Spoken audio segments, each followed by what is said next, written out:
You might have thought I was skipping this one when you saw the first video that got put up today. Like, yeah, he's not going to talk about the Canucks 2011. He doesn't want to go back to that. Maybe I do. The 2011 Vancouver Canucks, it's all overshadowed with how it ended, and it's too bad because it was a great run while it lasted, and yet it almost ended before it started. First round against Chicago, they win 2-0, 4-3, 3-2. They're up 3 games to nothing, but every game's close. And what's forgotten is there might have been a game in there that maybe Chicago should have won that Vancouver won, and it's like, hey, puck luck's finally going Vancouver's way, because the Vancouver-Chicago rivalry was very one-sided in favor of the Hawks. And I had a full-on, complete hate for the Hawks at this point. And I was like, finally we're going to knock them out, and then Game 4, the Hawks won 7-2. Now, this is a year after I watched Boston blow a 3-0 series lead against Philly, so needless to say, triggered is an understatement for this one. I was just going nuts after that 7-2 loss. And I had people saying, oh, don't worry about it. They're up 3-1, and I'm like, that's what they said about Boston last year. Then Game 5, Chicago won 5-0. So it's not just so they lost. It's they came home and they lost 5-0.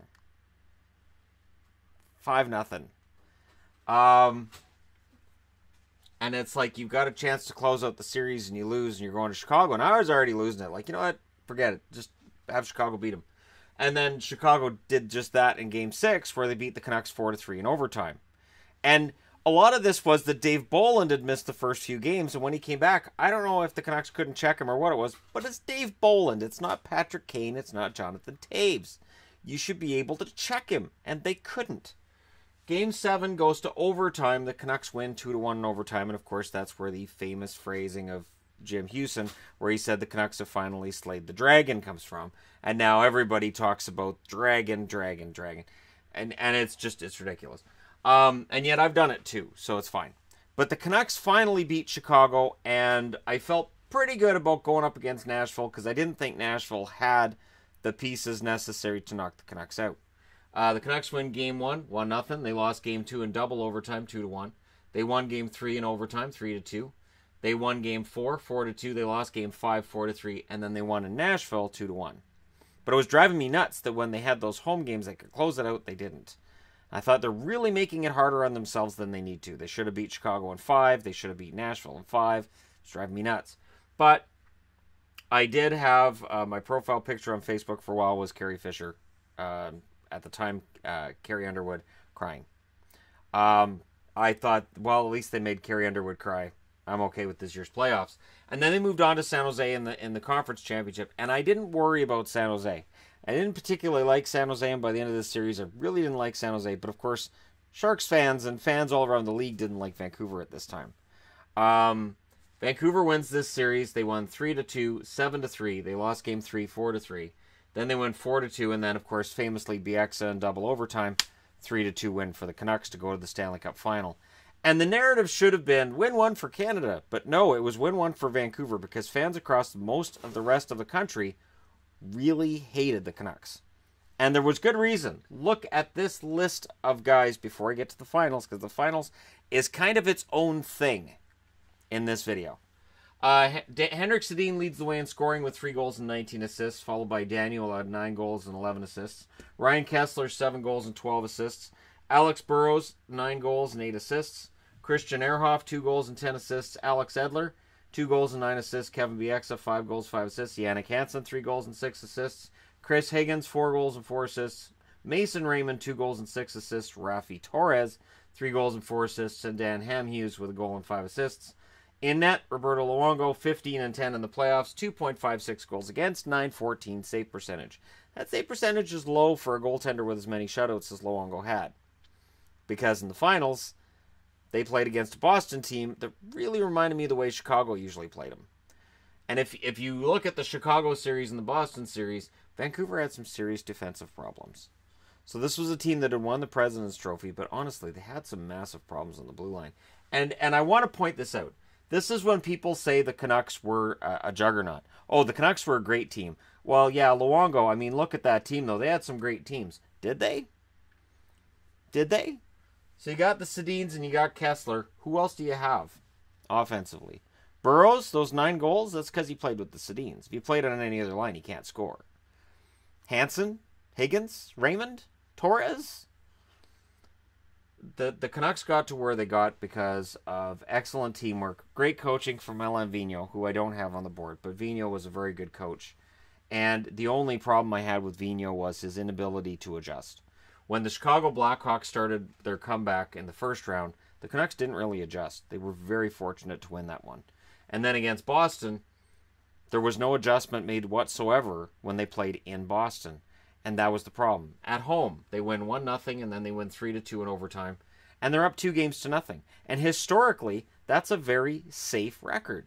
You're up 2-0, you win the Stanley Cup. And I remember after Game 2 going, okay, well, I guess Vancouver's going to win the Cup. This is kind of fun. Then Game 3, 8-1 by Boston.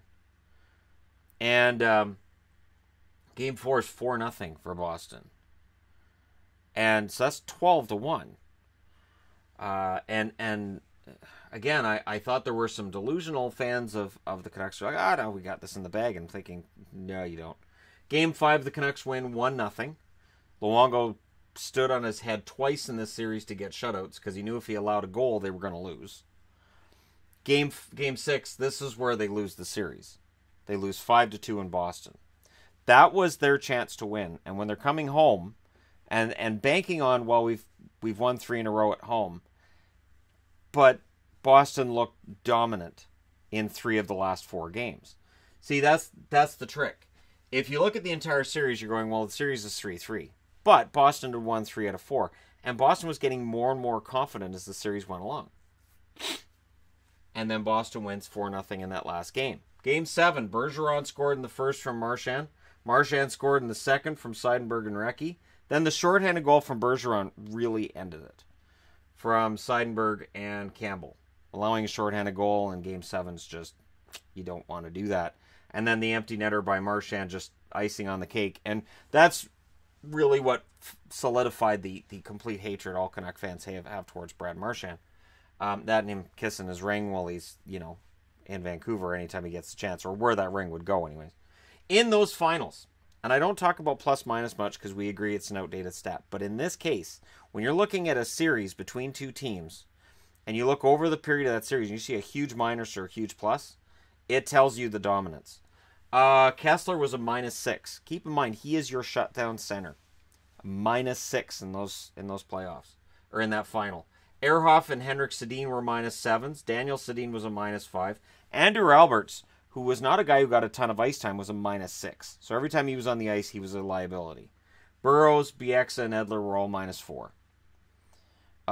In the finals, Daniel Sedin led the way in points with 4, but Henrik and Ryan Kessler scored 1 point each. And Luongo had an .891 save percentage in the final. His finals for the playoffs was .914. I think he was around a .920 going into that Stanley Cup final. That Game 7, that whole series was a complete fail by the Vancouver Canucks. And it's too bad because it overshadows what had been a really fun run through the last 2 rounds. The first round was ugly.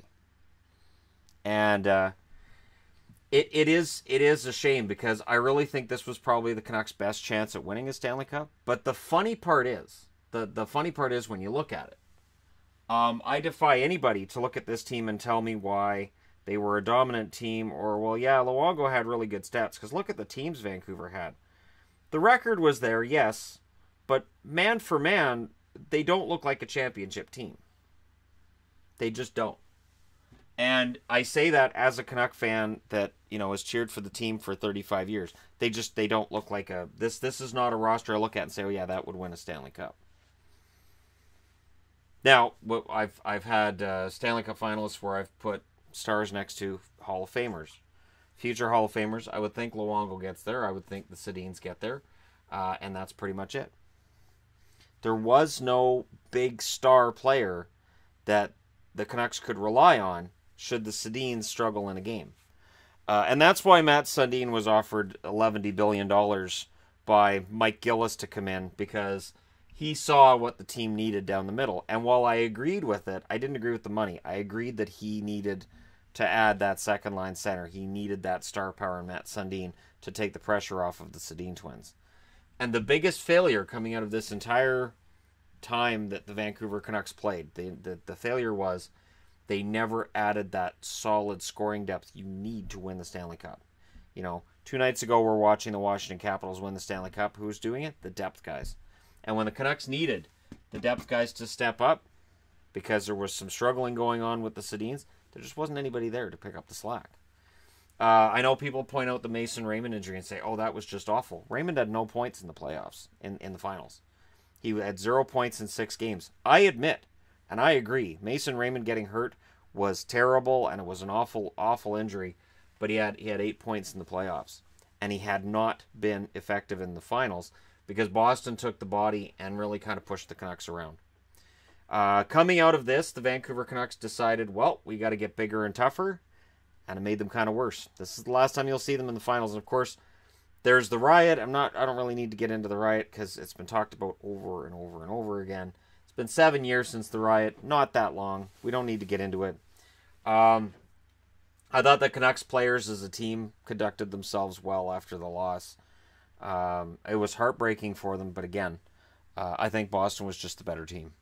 And I think that showed over the length of the series that when it was a big scoring game, Boston wins. In those finals, 1, 4, 5, 6, 7. Vancouver had 8 goals. Boston had 2, 10, 14, 19, 23. But it was all Luongo's fault. It was Luongo's fault that they only had 8 goals in 7 games. So, there you go. Thank you guys so much for watching. Hit like and subscribe if you're browsing your way through. You just happened upon this video. I'll talk to you guys again soon.